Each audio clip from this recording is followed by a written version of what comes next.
Scienceandpublicpolicy.org. Scienceandpublicpolicy.org. One word is the website, Lord Christopher Monckton's website. He's with us for another 26 minutes. He's going to be reporting here for us coming on when he's in Copenhagen. We're lining that up. So very important that he be there with his measured, focused, like a laser beam intellect, exposing these people. He's been fighting them for decades. And, of course, laying out that their science was fraud because scientists would get the raw data and it didn't match what this pet university used by the UN to put out this fraud was saying. But, sir, I mean, you're someone who I know doesn't, want the credit, but you deserve the credit, literally setting bushfires in the minds of men, as Thomas Jefferson said, here in the United States and Canada with your tour. Perfect fate or providence building up to these wonderful leakers, probably not hackers, leakers, inside this head climatology bureau at East Anglia. I mean, just amazing. Can you speak to that? And then, number two, to the mindset of Maurice Strong. I talked to you during a break. You said you had read Ecoscience and their calls for world population reduction, drugging the water, just a planetary regime to carry out the police state and then the world population reduction. Lord Monckton. Let's go back to the book that John Holdren, who is the current so-called science czar, of course we would call him a commissar. That's what he is. He's a communist, this guy, and an openly admitted communist. And he's the science advisor to the President of the United States. Can you believe it? He, with Paul Ehrlich, wrote a book 30 years ago in which he said that because of humankind's influence on the climate, there was going to be rapid global cooling in the next 10 years, he said. And this was going to cause so much ice to pile up on Antarctica that it would fall off and fall into the water and cause a tidal wave bigger than any ever seen in human history. And I'm actually quoting from the book when I say that. That was his view 30 years ago. Now, with seamless mendacity, he now says that what we're facing is global warming, also from human influence on the climate. And actually, there is no more basis whatsoever for saying that there's going to be global warming than there is global cooling. I checked that with Professor Dick Lindzen of MIT, who knows more about the atmosphere than anyone and doesn't believe a word of either the global cooling or the global warming story. And he says, if you want to take a bet, he said it's 50-50 whether it will be warmer than today or cooler than today in 50 years' time. He said there's no way you can tell. And all these people telling us that if we don't clean up our act, it's somehow going to become warmer when they were previously telling us it was going to become cooler. How can anyone like Holdren stand up with a straight face and expect anyone to believe him? But they do, because they know that the mainstream media are now so left-wing, so captured by the desire to set up this communistic world government, to do away with democracy forever by stealth, using the excuse of saving the planet, that they will drift along with it. If you take people like Sir Maurice Strong, what's in it for him? He's made a lot of money out of this over the years. In fact, he was done under the UN World Oil for Food program at one stage for having put his fingers in the till. These are the people now who are lording it over us. And in the British understanding of the term aristocracy, it comes from the Greek word rule by the best, hoi aristoi, the best. Now we have what I call a kakistocracy of blackguards.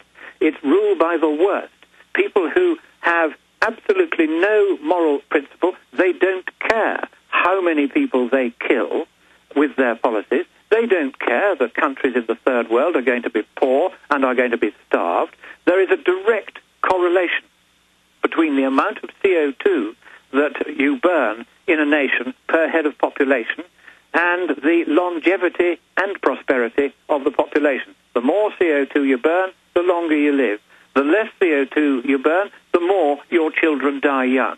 These figures are absolutely plain, and it is an outrage that people like Holdren dare to say that they want to stop the world from burning CO2 when they must know that the consequence of that policy will be to do what is already happening, to kill people in the poorer countries who need, above all else, to use fossil fuels to lift themselves out of poverty, because it's only if you do lift yourself out of poverty and become reasonably prosperous as a population as a whole, not just a few elite in the middle, but the whole population becoming more prosperous, that, and only that, is what stabilizes the population and reduces the world's footprint on the planet and allows other creatures to live with us without being crowded out. So it's Lord very Monckton, important that we go on burning fossil fuels.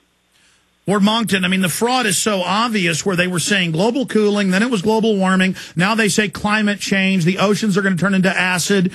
I mean, they keep saying the science is all settled when they're all manifest quack frauds who all of them write books about planetary governments forcibly cutting off resources to kill the majority of us, drugging our water supplies to sterilize us. I mean, these people are Hitlerian. And as you know, being a man of letters and history, that Hitler got his ideas from the eugenicists in England and the United States, and that these are simply a bunch of little Hitlers masquerading as liberal bleeding hearts. They are murderous criminal control freaks. Well, you put that even more strongly than I would, I think. I think there is certainly an element of deliberate desire to control population by killing people in large numbers deliberately if necessary. I don't think they care about that as long as they're not among those who get killed. And I think we do have to try to persuade the third world countries when they go to Copenhagen that they should not sign this treaty. It's been very carefully tailored, this treaty, so that they think in the third world countries that they're going to make a lot of money out of it from the Western countries. And that's why many of them are going to say, well, you know, maybe there is this climate problem, maybe there isn't, but if we're going to make some money out of it, we'll pretend that there is. And, of course, that would be the most terrible thing for them to do, because they will be the first victim of this policy of making the world poorer. If you make the rich poorer, then you make the poor poorer still, and they will end up not just scratching around for a bare existence, they will be dying. That's already happening. And anybody who really cares about his fellow man in the poorer countries must always oppose this nonsense about not burning fossil fuels. Fossil fuels are harmless. CO2 is a naturally occurring trace gas. And to take up your point about ocean acidification, which you've just mentioned, that's their fallback position.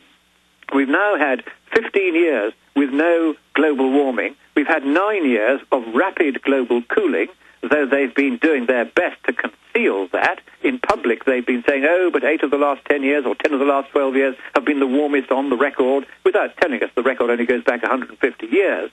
But then they say internally, oh, look, you know, Monckton is right. The temperatures really have been falling for 9 years, and we can't explain it, and what a travesty that is. So publicly, they're saying the science is settled, you're all doomed unless you close down the economies of the West, whereas privately they're saying to each other, we've got it wrong, that none of this adds up, and it's a travesty that we can't explain it. And so they now say ocean acidification is the problem. No, it isn't.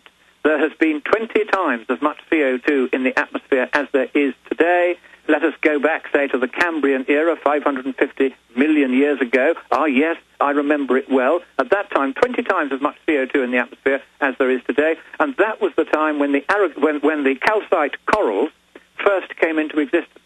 So all this bedwetting nonsense about the corals dissolving in 20 years, as Al Gore has been saying, because of ocean acidification, there is no scientific basis for that at all. It physically can't happen, because CO2 is only ranked 7th in the substances in the sea that could, in theory, affect the acid-base balance, but it, in fact, serves a role as the pivot or hinge around which all the others operate, and you can add as much CO2 to the ocean as you like, and it simply won't make any difference to the acid-base balance. The whole thing's nonsense.